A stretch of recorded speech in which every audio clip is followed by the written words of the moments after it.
Kung meron sigurong challenge dito ng padamihan ng pantulog, ako na yun.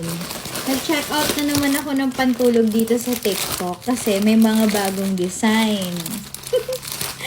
And this time, hindi to para sa akin. Para to sa aking mga pamangkin. Kids naman edition. So, ito, let's see.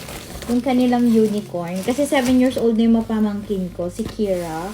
Medyo tumatangkad na siya. So, I decided to buy her set. And super mura lang talaga. Ito yung first na design. Pajama siya. And kailangan, pag mga bata, malambot yung tela at malamig. Presko. So, this is size 12.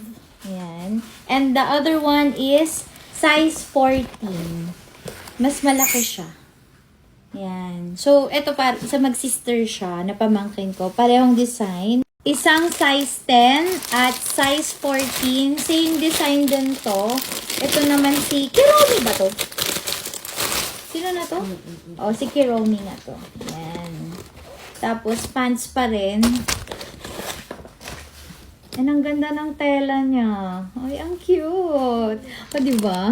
Pati mga pamangkin ko, gusto ko, terno rin sila para nakakasyala. And ang cute-cute lang nila tignan sa gabi. So, kung gusto nyo rin, guys, nandiyan yung link.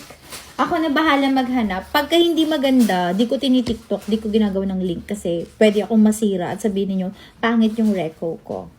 Ay, sobrang cute talaga. Super happy ako. Kasyang-kasya sa pamangkin ko na 5 years old at 7 years old.